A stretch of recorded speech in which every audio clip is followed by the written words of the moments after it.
Hello everyone, my name is Sharon Kadala and I have decided to record this video in response to Reverend Dr. L.K. Mrutyunjaya's post yesterday, and I felt that that I really need to share my side of the story. So I thought I would do this to give you a perspective on what happened. So as you all already know, in the month of November 2021, he approached me. Personally, he came on his own for marriage, and I was at that time living with my younger brother, his wife and a daughter here in Hyderabad. And he came and he approached and spoke about marriage, and I told him, let me pray about it and consider it. And so I did that. And then when I thought about it, I said, usually, generally when somebody comes with a proposal, they should actually talk to their family first and prepare them. So he has his own mother, as he's already mentioned, his mother, brother, and his two daughters, to whom he should have spoken to first, prepared them and told them that he's considering marriage and he's thinking about me. And after that, he should have come to me, but that is not what he did. Instead, he approached me personally first, came and spoke to me, and then he told me to call my mother and my older brother, who were not with me at that time. They were in the village in our hometown, and so he did it that way, which is not the right way, according to what the tradition requires for proposals. And so he started off on the wrong end, as he has already mentioned, saying that this is a proposal that came from somewhere else, but no, it was not. It was he himself personally. He approached me, came to me without talking to his family or his daughters first, and he has said that he has done all of that, but no, he has not done any of that. He has not involved any elders in this. He himself personally came and proposed to me, and I actually considered it is because I have known him for the past 25 years, and also the fact that he was my father, Reverend Dr. G. Isaiah, as student in Union Biblical Seminary in Pune, where Reverend Dr. Mrutyunjaya studied from 93 to 97. And so he has also expressed that when he had met me at that time in 96 in Union Biblical Seminary, that he had some feelings for me, that he liked me, but he never told me anything about it. Is because he was afraid of my father, and so he didn't want to approach or even talk about it, and I was also very young at that time, and so he left the topic. So after that, we have not been in touch for 25 years, and of course you all know that he got married and he had two daughters and all that happened. And then I'm sure most of you are also aware that in 2020, the month of May, his wife passed away. Okay, so he came to me after a year and a half, which is November 2021, to speak about marriage. And he has also mentioned that I'm unhappy with his wife, and that I don't like his daughters. But I want to state that just till 2 days ago, I've been in touch with both his daughters. I have gone out with them. I've had lunch with them, and he has allowed me to meet them and get to know them. And all of that has happened, and I have had no objection to them nor to his wife. I have accepted both of them. And then after that, we have gotten to know each other. And every time I would ask him, even initially when he came to me in the month of November, he told me that go ahead and make preparations for the wedding. And so I did that. I went, I bought a wedding gown, which I spent 30K for, and he paid for that. And then I also went ahead and bought the engagement sari, went ahead and bought the makeup, and I made all the preparations and was prepared. And he had told me that within a month, or maybe in the month of December or the month of Jan, he wanted to get married, because by then he wanted to talk to his daughters and prepare them, and also talk to his mentor about me and tell him, and then do things that way. So I waited. I respected that, and I waited for him. And then by the month of Jan, I asked him what is happening. Then he said, no, my daughters are not ready yet. So I understood that as well, because it's not easy for two girls, young girls, to accept somebody new in the family. And so I felt, okay, fine, let me give them time, prepare them, let them come to a point where they are able to accept me. And so I did all of that. I waited.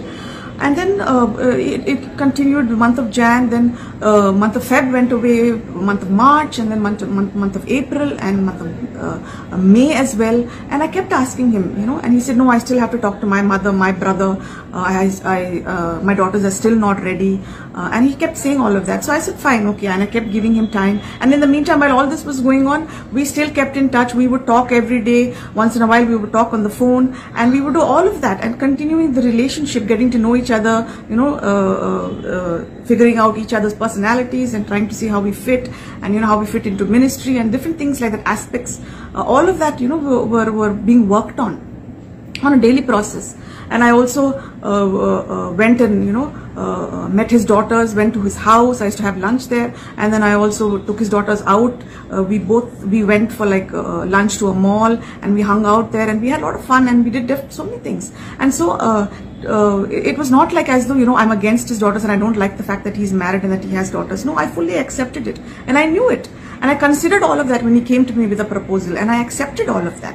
So I never was against it, as he's saying. No, I accepted it from the beginning. I was perfectly fine with it. My mother was okay with it. My brothers were fine with it. They were all okay with it, because we knew him from before. As I mentioned, he was my dad's student, and also the fact that he's somebody that we know, and so we were comfortable with it, and we were secure and safe, knowing that okay, this person is someone whom we know, so we can trust him. And so with that, we proceeded further.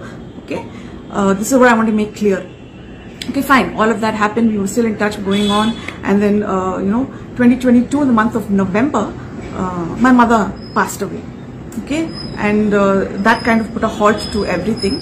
And I also had asked him just before, like 2 days before my mother passed away, I went to his home to confront him because he had blocked me for a month, from the month of October, and he had done that. So I went to his house to ask him why he blocked me. And when I went to his home and asked him, what is happening? Why did you block me? Are you thinking about the wedding?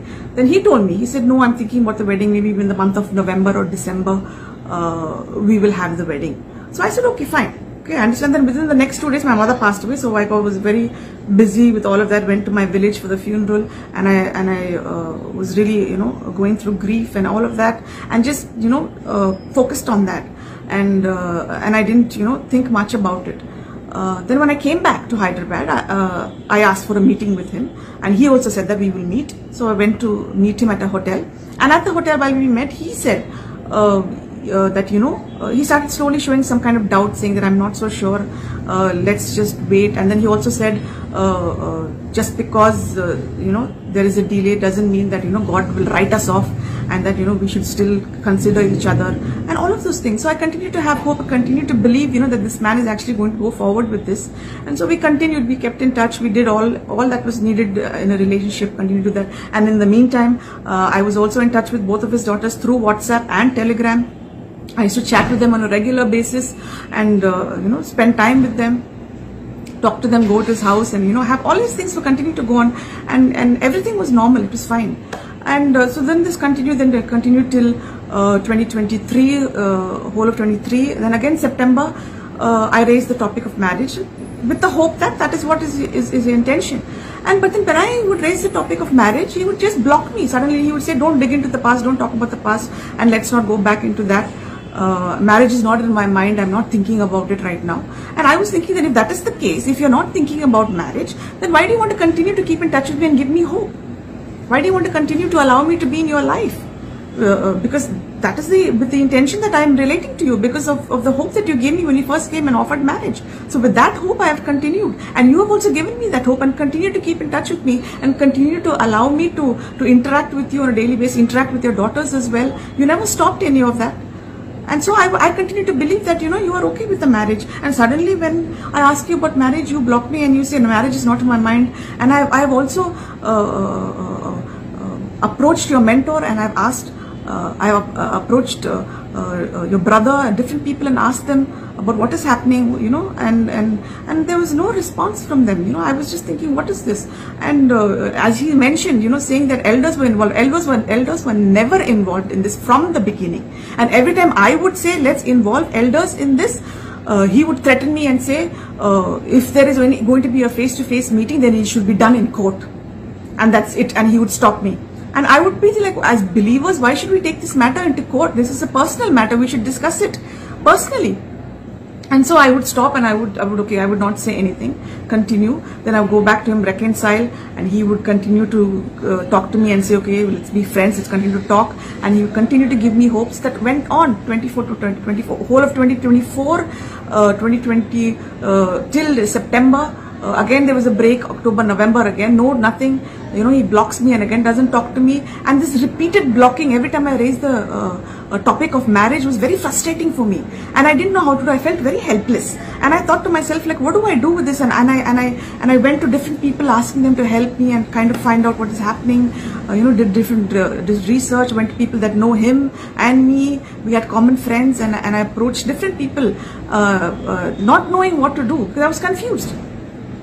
And so after doing all of that, I have finally reached this point where I'm talking to all of you, because I'm frustrated and I'm fed up with this man who has given me hope for the past 3 years, and he's not said anything about marriage till today. And I want justice. I don't want revenge, but I want justice. And that is why I went and approached Brother Satya Andesh. He did not come to me. I went to him personally. When I first told him about this, he said, let's deal with it personally. He was hesitant. He did not want it to go public. But I told him, no, I want it to go public because I want people to know what is happening. And I sent him my photographs, or the photographs of both of us, and I asked him to put it up on Facebook, because I wanted people to know what is going on, because I don't want you all to know only one side of the story and listen to what he has to say. I want to share my side of the story as well. So please listen to what I'm saying. I'm not doing this for revenge, because I know that he is a man of God and that there is a reputation, and there are many things I can share right now personally that have happened between the both of us that I can disclose, but for the sake of his reputation, I am not saying anything. So please understand that I'm not doing this for revenge. I am doing this for justice. Okay, I want reconciliation. I want a solution. I want something to come out of this situation, because I have been fed up. I've been going through this for the past 3 years. He has continued to delay, and I don't know what else to do, which is why I have taken this step. And I want justice. I'm seeking justice. And as he has already mentioned on his post that he is willing to come and meet in front of elders, I am also willing. Because every time I would ask him to meet face to face, he would say it will only happen in court and shut me up. But now I'm saying if that is what he wants, I'm willing to do that as well. But I don't want Brother Satya Andesh to be blamed for this. I have approached him personally, and he has taken a big risk in supporting me in this and helping me with this, and I'm grateful to him for this. And I just want to say that first. And so please, as I've already mentioned, I'm only doing this for justice and not revenge. Okay, please make sure of that. And I'm also clarifying, according to him, he has said that I have said bad things about his wife and daughters, but I want to clarify and say that I've accepted his wife, and I've also accepted both of his daughters till today, till 2 days ago. I went to his house, I met with his mother and his younger daughter, and I spent time with both of them, and he was there also for some time. I spent time with him. Why should he entertain me if he doesn't want to marry me? Why should he allow me to come into his house and sit and talk and spend time with them? I don't understand. It's very confusing. And so that is why I'm trying to clarify and trying to put out. He has mentioned that he has put an end to the matter within a year itself. No, that's not true. For the past 3 years, he has continued to give me hope, continued to be in my life, continued to let me think that he is actually going to consider marriage. And so that is why I waited this long.